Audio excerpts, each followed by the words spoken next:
Hello everyone, Natural Television News, Ankara, Turkey. Welcome to our news program with me, Sauda Muganga. I'll bring to you our news headlines.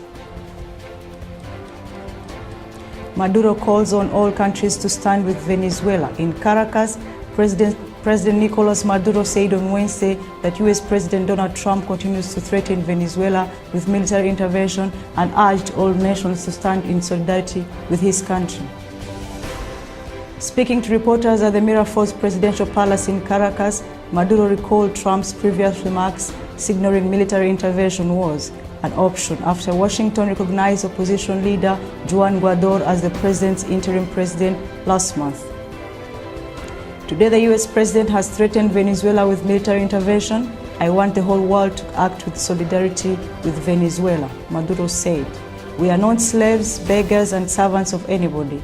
We are free women and men. This honor we have deep inside in our biggest motivation and gratification, pointing to the Venezuela's people, historical heroism against US attempts to take control of Venezuela. Bill to end support for Yemen war clears US House. In Washington, the House of Representatives overwhelmingly passed legislation yesterday that would require President Donald Trump to halt US assistance for the Saudi-led coalition war in Yemen. The bill will now head the state of consideration following 248 to 177 vote. Democratic Republican Ro Khanna, who spearheaded the bill, said in a statement after the vote, "Today is historic. This is the culmination of several years of legislation, efforts to end our involvement in Saudi-Yemen war." Scholarships making Turkey hub for education officials. In an official message, Turkey aims to host 200,000 international students by 2023, says head of YTB. The head of the president's office said on Wednesday, indicating that the scholarship programs offered by Turkey's presidency for Turks abroad and related communities, YTB, is making the country's global hub for higher education. Speaking during an event at UN headquarters in New York, Abdullah Iren said that state-funded Turkey scholarships program will turn Turkey into a second home for students from all around the world. Even said the program offers financial support and university education for students in their intended fields.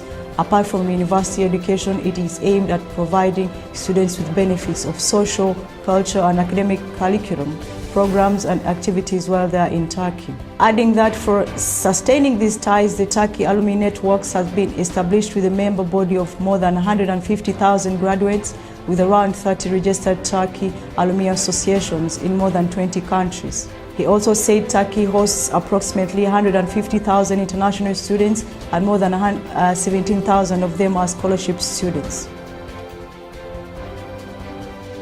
In Paris yesterday, French political arrests former Syrian regime spy. Suspect accused of crimes against humanity from 2011 to 2013 while working for Syria's intelligence. Yesterday, French police arrested a Syrian former spy on charges of crime against humanity, according to the Paris prosecutor's office on Wednesday.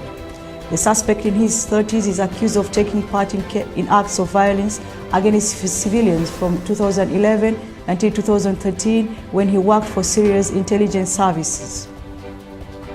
Syria has only just begun to emerge from a devastating conflict that began in 2011, when the Bashar al-Assad regime cracked down on demonstrators with unexpected ferocity. Hundreds of thousands of civilians have been killed or displaced in conflict, mainly by regime airstrikes targeting oppositional-held areas. In a report released January 12th, the London-based Syrian Network for Human Rights said 6,964 civilians were killed in Syria in 2018, adding that regime forces were responsible for 4,162 of all the deaths, including 713 children and 562 women. A national strike paralyzes public services in Belgium. In Brussels, there was a stage to a one-day national strike over payment conditions. Belgium have suffered chaos in public services and transportation on Wednesday. Belgian labor unions decided to go on a one-day strike as representatives of workers and employers could not agree on a wage rise for workers. The Belgian airspace was closed to flights for 24 hours in case of uncertainty in the flights. All flights, including cargo flights from Brussels and Charleroi airports, were cancelled as well. Wednesday's strike coincided with the two-day NATO defense ministers meeting in the capital, Brussels. Many defense ministers landed at airports nearby Belgium and went to NATO headquarters in Brussels by cars. Turkish Airlines on Wednesday also announced that it cancelled all its flights to Brussels for Wednesday, citing the national strike. Turkish scientists analyze coldest region on Earth. Scientists from a range of disciplines conduct studies as part of Turkey's third national Antarctic science expedition. Turkish scientists from a range of fields, including biology, the marine sciences, polar biodiversity, and ecology, are conducting extensive studies in Antarctica. Within the context of ongoing research projects on the world's coldest continent, scientists have collected numerous samples of local flora and fauna.